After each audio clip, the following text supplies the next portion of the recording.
Hi സുഹൃത്തുക്കളെ, IBPS customer service associate notification വന്നിട്ടുണ്ട്. നമ്മൾ നേരത്തെ പറയുന്നത് പോലെ IBPS ക്ലർക്ക് അതിന്റെ നോട്ടിഫിക്കേഷൻ ആണ് ഇപ്പോൾ പുറത്തു വന്നിട്ടുള്ളത്. ഇന്നു മുതൽ നിങ്ങൾക്ക് അപ്ലൈ ചെയ്യാം. നിശ്ചിത യോഗ്യതയുള്ള ഉദ്യോഗാർത്ഥികൾക്ക് IBPS CSA അല്ലെങ്കിൽ കസ്റ്റമർ സർവീസ് അസോസിയേറ്റ് എന്നുള്ള പോസ്റ്റിലേക്ക് നിങ്ങൾക്ക് അപ്ലൈ ചെയ്യാം. കേരളത്തിൽ തന്നെ ഒരുപാട് വേക്കൻസികളുണ്ട്. വേക്കൻസികൾ ഏതൊക്കെ ബാങ്കുകളിലാണ്, എത്ര വേക്കൻസികളുണ്ട് തുടങ്ങിയവയൊക്കെ നമ്മൾ ഈ വീഡിയോയിൽ ഡിസ്കസ് ചെയ്യുന്നതാണ്. ആപ്ലിക്കേഷൻ ഡേറ്റ്, അതുപോലെ തന്നെ സിലബസ്, എക്സാം പാറ്റേൺ തുടങ്ങിയ എല്ലാ വിവരങ്ങളും ഈ വീഡിയോയിലൂടെ നിങ്ങൾക്ക് കിട്ടുന്നതാണ്. IBPS ക്ലർക്ക് അല്ലെങ്കിൽ കസ്റ്റമർ സർവീസ് അസോസിയേറ്റ്. ഓക്കെ, അപ്പോൾ നമുക്ക് നോട്ടിഫിക്കേഷനിലേക്ക് പോകാം. ഓൾറെഡി ഈ ഒരു നോട്ടിഫിക്കേഷൻ പുറത്തായിട്ടുണ്ട്. നിങ്ങളിത് ഓൾറെഡി ഇതിനു വേണ്ടി പഠിക്കുന്ന ഉദ്യോഗാർത്ഥികളാണെങ്കിൽ, ബാങ്കിങ് എക്സാംസ് ടാർഗറ്റ് ചെയ്യുന്ന ഉദ്യോഗാർത്ഥികളാണെങ്കിൽ തീർച്ചയായിട്ടും വലിയൊരു ഓപ്പർച്യൂണിറ്റി തന്നെയാണ് ഈ പറഞ്ഞ CSA എന്ന് പറയുന്നത്. ഇപ്പോൾ ഓഗസ്റ്റ് 1 മുതൽ ഓഗസ്റ്റ് 21 വരെ ഈ പരീക്ഷയ്ക്ക് വേണ്ടിയിട്ട് അപ്ലൈ ചെയ്യാം. IBPS CSA അല്ലെങ്കിൽ ക്ലർക്ക് പരീക്ഷയ്ക്ക് വേണ്ടിയിട്ട് ഓഗസ്റ്റ് 21 വരെ നിങ്ങൾക്ക് അപ്ലൈ ചെയ്യാനായിട്ട് സാധിക്കും. അതിനുശേഷം ഇതിന്റെ പ്രീ എക്സാമിനേഷൻ ട്രെയിനിങ്, ചില സ്പെസിഫിക് ആയിട്ടുള്ള റിസർവേഷൻ ആളുകൾക്ക് സെപ്റ്റംബർ 2025 ഇതിന്റെ പ്രീ എക്സാമിനേഷൻ ട്രെയിനിങ് ഉണ്ട്. ദെൻ ഓൺലൈൻ എക്സാമിനേഷൻ പ്രിലിമിനറി 2 ഘട്ടമായിട്ടാണ് ഈ പരീക്ഷ നടക്കുന്നത്. പ്രിലിംസും ഉണ്ട്, മെയിൻസും ഉണ്ട്. 2 ഒബ്ജക്റ്റീവ് ടൈപ്പ് ആണ്. അതിന്റെ സിലബസ് നമുക്ക് വഴിയെ ഡിസ്കസ് ചെയ്യാം. അപ്പൊ പ്രിലിമിനറി എക്സാമിനേഷൻ നടക്കുന്നത് ഒക്ടോബറിലാണ്, 2025 ഒക്ടോബറിലാണ്. ഇപ്പോൾ നമുക്ക് ഓഗസ്റ്റ് 1 സെപ്റ്റംബർ ഒക്ടോബർ മാസത്തിൽ ഒരു 2-3 മാസത്തിനുള്ളിൽ, 2-2.5 മാസത്തിനുള്ളിൽ ഈ പരീക്ഷ വരും. അപ്പൊ ഈ പരീക്ഷയ്ക്ക് വേണ്ടിയിട്ട് പ്രിലിമിനറി എക്സാമിനേഷൻ, അതുപോലെ തന്നെ മെയിൻസ്, നമ്മൾ പ്രിലിംസും മെയിൻസും ഒരുമിച്ച് പഠിച്ചെങ്കിൽ മാത്രമേ നമുക്ക് ജോലി നേടാൻ സാധിക്കുകയുള്ളൂ. ഈ 2 എക്സാംസിനെ ടാർഗറ്റ് ചെയ്തുകൊണ്ട് I+ന്റെ ഇന്റൻസീവ് ആയിട്ടുള്ള ക്രാഷ് ബാച്ച് ഇപ്പൊ ലൈവ് ആണ്. വളരെ ചെറിയ ഫീസിൽ, അതിപ്പോ ഫ്രീഡം ഓഫറിൽ നിങ്ങൾക്ക് I+ന്റെ കോഴ്സിൽ എൻറോൾ ചെയ്യാം. വീഡിയോ ഡിസ്ക്രിപ്ഷനിൽ കാണുന്ന നമ്പറിൽ കോൺടാക്ട് ചെയ്യുക, ഇല്ലെങ്കിൽ ആ ഗൂഗിൾ ഫോം ഫില്ല് ചെയ്യുക. ഇനി പ്രിലിമിനറി എക്സാമിനേഷന്റെ റിസൾട്ട് വരുന്നത് നവംബർ 2025 ഒക്ടോബറിൽ പരീക്ഷ നടക്കും, പ്രിലിംസ് നടക്കും, അതിന്റെ റിസൾട്ട് നവംബറിൽ വരും. അതിനുശേഷം മെയിൻസ് എക്സാമിനേഷൻ എന്നാണ് നടക്കുന്നത്, അതും നവംബറിൽ തന്നെയാണ്. അപ്പൊ അതാണ് നമ്മൾ ശ്രദ്ധിക്കേണ്ട കാര്യം. ഒക്ടോബറിൽ പ്രിലിംസും നവംബറിൽ മെയിൻസും ഉണ്ടാവും എന്നുള്ള കാര്യമാണ് പറഞ്ഞിരിക്കുന്നത്. അപ്പൊ നമ്മൾ പ്രിലിംസിന്റെ റിസൾട്ട് വന്ന ശേഷം മെയിൻസിന് വേണ്ടി പഠിക്കാം എന്ന് പറഞ്ഞിരുന്നു കഴിഞ്ഞാൽ റെഡി ആവില്ല, അത് നമുക്ക് പഠിച്ചെടുക്കാൻ പറ്റില്ല. പിന്നെ സിലബസ് ഒക്കെ ഓൾമോസ്റ്റ് സെയിം ആണ്. സിലബസ് നമുക്ക് ഡിസ്കസ് ചെയ്യുമ്പോൾ നിങ്ങൾക്ക് ആ കാര്യം പിടികിട്ടും.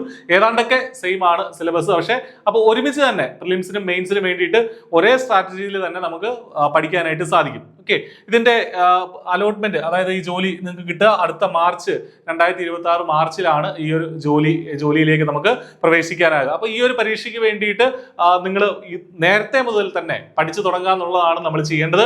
ഈ ഒരു റിക്രൂട്ട്മെന്റിൽ പാർട്ടിസിപ്പേറ്റ് ചെയ്യുന്ന IBPSന്റെ റിക്രൂട്ട്മെന്റിൽ പാർട്ടിസിപ്പേറ്റ് ചെയ്യുന്ന ബാങ്കുകൾ bank of Baroda, Canara bank, IOB, UCO bank, Punjab national bank, union bank, central bank, bank of India, bank of Maharashtra, Indian bank, Punjab and Sindh bank, ഇത്രയും പബ്ലിക് സെക്ടർ ബാങ്കുകളാണ് ഈ ഒരു റിക്രൂട്ട്മെന്റിൽ പാർട്ടിസിപ്പേറ്റ് ചെയ്യുന്നത്. ഇവിടെയാണ് നിങ്ങൾക്ക് ജോലി ലഭിക്കാൻ പോവുക ഈ ഒരു പരീക്ഷ ക്രാക്ക് ചെയ്യുന്നതിലൂടെ. SBI പോലുള്ള ബാങ്കുകൾ സെപ്പറേറ്റ് ആയിട്ടാണ് ഈ പരീക്ഷ നടത്തുന്നത് എന്നുള്ള കാര്യം നിങ്ങൾക്ക് അറിയാമല്ലോ. ഇനി ഇതിന്റെ ഏജ് ലിമിറ്റ് എന്ന് പറയുന്നത് 28 വയസ്സ് വരെയുള്ളവർക്കാണ് ഇതിന് അപ്ലൈ ചെയ്യാൻ പറ്റുക. ഏജ് ലിമിറ്റ് പ്രത്യേകം ശ്രദ്ധിക്കുക.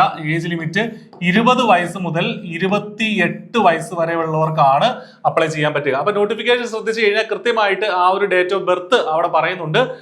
1997 ഓഗസ്റ്റ് 2, 1997 ഓഗസ്റ്റ് 2 മുതൽ ജനിച്ച ഉദ്യോഗാർത്ഥികൾക്കാണ് ഇത് അപ്ലൈ ചെയ്യാനായിട്ട് പോയത്. 2005 ഓഗസ്റ്റ് 1 വരെ, 1997 ഓഗസ്റ്റ് 2 മുതൽ 2005 ഓഗസ്റ്റ് 1 വരെ, ഈ 2 ഡേറ്റും ഇൻക്ലൂഡഡ് ആണ്. ഇതിനിടയിലാണ് നിങ്ങളുടെ ഡേറ്റ് ഓഫ് ബർത്ത് എങ്കിൽ നിങ്ങൾക്ക് അപ്ലൈ ചെയ്യാം. ഇനി എഡ്യൂക്കേഷൻ ക്വാളിഫിക്കേഷൻ എന്താണ്? അത് ഡിഗ്രിയാണ്. ഡിഗ്രി ഉള്ള ഉദ്യോഗാർത്ഥികൾക്ക് ഈ പരീക്ഷയ്ക്കായിട്ട് അപ്ലൈ ചെയ്യാൻ സാധിക്കും. ഏത് ഡിഗ്രി ആണെങ്കിലും, ആർട്സിലാണെങ്കിലും സയൻസിലാണെങ്കിലും എഞ്ചിനീയറിംഗ് ആണെങ്കിലും ഒക്കെ നിങ്ങൾക്ക് ഇതിന് അപ്ലൈ ചെയ്യാനായിട്ട് സാധിക്കും. കൂടാതെ നോട്ടിഫിക്കേഷനിൽ കമ്പ്യൂട്ടർ ലിറ്ററസി വേണമെന്ന് പറയുന്നുണ്ട്. അത് നിങ്ങൾ 10നോ +2നോ ഒക്കെ IT അല്ലെങ്കിൽ കമ്പ്യൂട്ടർ ഒരു സബ്ജക്റ്റ് ആയിട്ട് പഠിച്ചിട്ടുണ്ടെങ്കിൽ അത് മതിയാകും. അതിനകത്ത് മറ്റ് കാര്യങ്ങളൊന്നുമില്ല. അപ്പൊ ഡിഗ്രി ഉള്ള ഉദ്യോഗാർത്ഥികൾക്ക്, 28 വയസ്സ് വരെയുള്ള ഉദ്യോഗാർത്ഥികൾക്ക് ഇതിന് അപ്ലൈ ചെയ്യാൻ സാധിക്കും. നല്ലൊരു ഓപ്പർച്യൂണിറ്റിയാണ്. ഇനി ഇതിന്റെ വേക്കൻസിയിലേക്ക് നമുക്ക് വരാം. അതാണ് ഏറ്റവും ഇമ്പോർട്ടന്റ് ആയിട്ടുള്ള ഘടകം. എത്ര വേക്കൻസി ഉണ്ട്, പഠിച്ചു കഴിഞ്ഞാൽ ജോലി കിട്ടുമെന്ന് അറിയണമല്ലോ. അപ്പോൾ വിവിധ ബാങ്കുകളിലേക്ക്, പാർട്ടിസിപ്പേറ്റിംഗ് ബാങ്കുകളിലേക്കാണ് ഈ നിയമനം നടക്കുന്നത് നമ്മൾ പറഞ്ഞു. Bank of Baroda, bank of India. അപ്പോൾ ഓരോന്നിലും എത്ര വേക്കൻസികൾ വീതം ഉണ്ട്. SCക്ക് ഇത്ര, ST ഇത്ര, OBC ഇത്ര, EWS എത്ര, അൺറിസർവ്ഡ് എത്ര, ടോട്ടൽ വേക്കൻസി എത്ര നമുക്കറിയാം. ടോട്ടൽ ബാങ്ക് ഓഫ് ബറോഡയിൽ 48 വേക്കൻസി ഉണ്ട്. ബാങ്ക് ഓഫ് ഇന്ത്യയിൽ, ഇത് കേരളത്തിലെ വേക്കൻസിയാണ്. നമ്മൾ അപ്ലൈ ചെയ്യുമ്പോൾ കേരളത്തിലേക്ക് വേണം അപ്ലൈ ചെയ്യാൻ. കാരണം ലാംഗ്വേജ് പ്രൊഫിഷ്യൻസി വളരെ പ്രധാനമാണ്. മലയാളം അറിയാവുന്നവർക്ക് മാത്രമേ കേരളത്തിൽ ജോലി കിട്ടുള്ളൂ. അപ്പോൾ നിങ്ങൾ കേരളത്തിലേക്ക് വേണം അപ്ലൈ ചെയ്യാനായിട്ട്. എന്നിട്ട് ബാങ്ക് ഓഫ് ഇന്ത്യയിൽ കേരളത്തിൽ വേക്കൻസി ഇല്ല. ബാങ്ക് ഓഫ് മഹാരാഷ്ട്രയിൽ 20 വേക്കൻസി ടോട്ടൽ. കാനറ ബാങ്കിലാണ് ഏറ്റവും കൂടുതൽ വേക്കൻസി, 160 വേക്കൻസി ടോട്ടൽ ഉണ്ട് എല്ലാം കൂടെ ചേർത്തിട്ട്. സെൻട്രൽ ബാങ്ക് ഓഫ് ഇന്ത്യയിൽ 47 വേക്കൻസി. ഇന്ത്യൻ ഓവർസീസ് ബാങ്കിലും വേക്കൻസി ഇല്ല. പഞ്ചാബ് നാഷണൽ ബാങ്കിൽ 5 വേക്കൻസി, അതിൽ 4 അൺറിസർവ്ഡ് ആണ്. ദെൻ യൂണിയൻ ബാങ്കിൽ 50 വേക്കൻസി ഉണ്ട് ടോട്ടൽ. എല്ലാം കൂടെ നോക്കുമ്പോൾ 330 വേക്കൻസിയാണ് കേരളത്തിൽ നമുക്ക് ഉള്ളതെന്നുള്ള കാര്യം നമുക്ക് മനസ്സിലാവും. ആകെ ഈ CSA പോസ്റ്റിലേക്ക് കേരളത്തിൽ IBPS CSAക്ക് 330 വേക്കൻസി ഉണ്ട്. അത്യാവശ്യം നല്ല നമ്പർ തന്നെയാണ്. ഇതിന് ആത്മാർത്ഥമായിട്ട് കൺസിസ്റ്റന്റ് ആയിട്ട് പഠിച്ചു കഴിഞ്ഞാൽ തീർച്ചയായിട്ടും 330 ഒരാൾ നിങ്ങളാവും എന്നുള്ള കാര്യം സംശയമില്ല. ബാങ്കിൽ മികച്ച ഒരു പോസ്റ്റിലേക്ക് നിങ്ങൾക്ക് പോകാനായിട്ട് സാധിക്കും. ഇനി എക്സാം പാറ്റേൺ ആണ്. പരീക്ഷ എങ്ങനെയാണ് നടക്കുക? നമ്മൾ പറഞ്ഞു 2 ഘട്ടങ്ങളുണ്ട്. പ്രിലിമിനറി എക്സാമിനേഷൻ ഉണ്ട്, മെയിൻസ് എക്സാമിനേഷൻ ഉണ്ട്. ഇത് രണ്ടും ഒബ്ജക്റ്റീവ് ടൈപ്പ് ആണ്, ഡിസ്ക്രിപ്റ്റീവ് അല്ല, ഒബ്ജക്റ്റീവ് ടൈപ്പ് ആണ്. പ്രിലിംസിന്റെ പാറ്റേൺ ആണ് ഇവിടെ കൊടുത്തിട്ടുള്ളത്. നമ്മൾ നേരത്തെ പ്രിലിംസ് ഒക്ടോബറിൽ നടക്കുമെന്ന് പറഞ്ഞിട്ടുണ്ടായിരുന്നു. ഇംഗ്ലീഷ് മൂന്ന് ഭാഗങ്ങളായിട്ടാണ്, അതും സെപ്പറേറ്റ് ആയിട്ടുള്ള ടെസ്റ്റുകളാണ്, സെപ്പറേറ്റ്ലി ടൈംഡ് ആണ് എന്നുള്ള കാര്യം പ്രത്യേകം മനസ്സിലാക്കുക. ടോട്ടൽ 1 മണിക്കൂറിന്റെ പരീക്ഷയാണ്, പക്ഷേ 20 മിനിറ്റ് വീതമുള്ള 3 സെപ്പറേറ്റ് ടെസ്റ്റുകളായിട്ടാണ് നടക്കുക. 1 English language, 2 numerical ability, 3 reasoning ability. ഇത് 3ഉമാണ്. ഇംഗ്ലീഷിൽ 30 ചോദ്യങ്ങൾ ഉണ്ടാവും, 30 മാർക്ക്. ന്യൂമറിക്കൽ എബിലിറ്റിയിൽ 35 ചോദ്യങ്ങൾ ഉണ്ടാവും, അതായത് ക്വാണ്ടിറ്റേറ്റീവ് ആപ്റ്റിറ്റ്യൂഡ്, അതിൽ മാക്സിമം മാർക്ക് 35. അതുപോലെ റീസണിങ് എബിലിറ്റിക്ക് 35 മാർക്ക് ഉണ്ട്, അതിന് 35 മാക്സിമം മാർക്ക് വരും.